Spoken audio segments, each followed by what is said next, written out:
भाइयों बहनों, मैं जानता हूं मैंने कैसे कैसी ताकतों से लड़ाई मोल ली है। मैं जानता हूं कैसे कैसे लोग मेरे खिलाफ हो जाएंगे। मैं जानता हूं 70 साल का उनका मैं लूट रहा हूं। मुझे जिंदा नहीं छोड़ेंगे, मुझे बर्बाद करके रहेंगे। उनको जो करना है करे। 50 साल भाइयों बहनों, 50 दिन मेरी मदद करे। देश 50 दिन मेरी मदद करे। जोर से तालियों के साथ मेरी इस बात को स्वीकार कीजिए।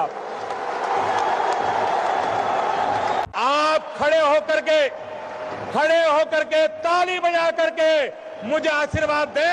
देश देखेगा ईमानदार लोग। इस देश में ईमानदार लोगों की कमी नहीं है। इस देश में ईमानदार लोगों की कमी नहीं है। आइए ईमानदारी के इस काम में मेरा साथ दीजिए। शाबाश मेरे गोवा के प्यारे भाइयों बहनों, मैं आपका सर झुका करके नमन करता हूं। ये सिर्फ गोवा नहीं, ये हिंदुस्तान के हर ईमानदार की आवाज है। हिंदुस्तान के हर ईमानदार की आवाज है। हम सब जानते हैं कि दुनिया के सबसे तेजी से विकसित हो रहे शहरों में एक शहर सूरत है, और आप सब आज सूरत में बैठ करके नए संकल्प ले रहे हैं। आप सबका बहुत बहुत अभिनंदन। आज बिहार के करीब 9 करोड़ जरूरतमंदों को मुफ्त राशन मिल रहा है, और मोदी की गारंटी है अगले 5 साल भी मिलता रहेगा। ये छोटी मोटी उपलब्धि नहीं है मेरे भाइयों बहनों। और मैं औरों को भी हमेशा कहता हूं, अड़ोस पड़ोस के देशों को भी कहता रहता हूं, जैसे हिंसा के रास्ते पर गए हुए लोगों को भी कभी न कभार बातचीत के रास्ते पर आना पड़ता है, वैसे अड़ोस पड़ोस में भी समस्याओं का समाधान बातचीत से ही निकलता है।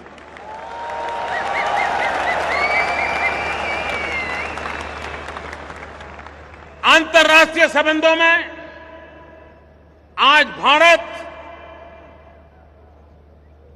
एक महत्वपूर्ण भूमिका अदा कर रहा है,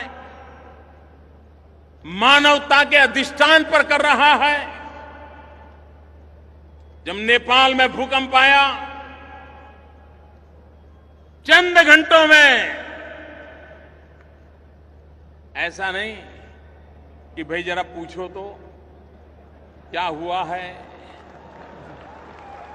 जरा जानकारी लो क्या हुआ है, ऐसा करो अफसरों का डेलीगेशन भेजो, देखो जरा क्या मुसीबत आई है, ऐसा करो भाई कोई अपने रिश्तेदार वहां तो पूछो भाई हुआ क्या है।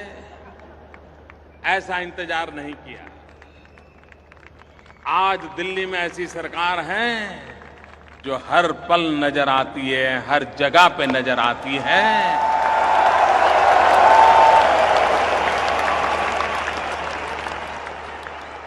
और चंद घंटों में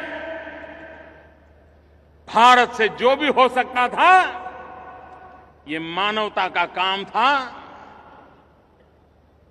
नेपाल के चरणों में जाकर के हमारे लोग बैठ गए और उनकी सेवा में लग गए, और आज भी सेवा चालू है।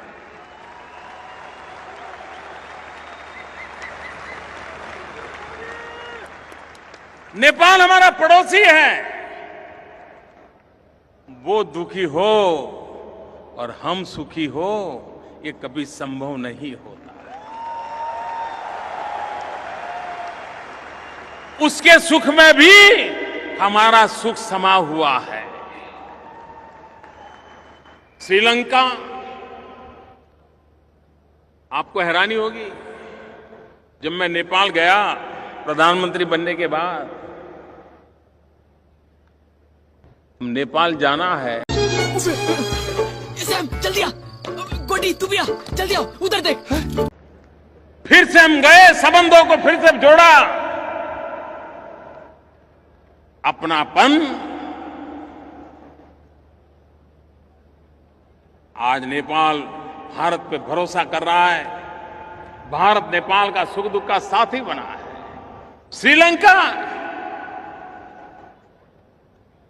राजीव गांधी जब प्रधानमंत्री थे उसके बाद कोई प्रधानमंत्री की स्टैंड अलोन विजिट नहीं हुई थी, कितने साल बीते।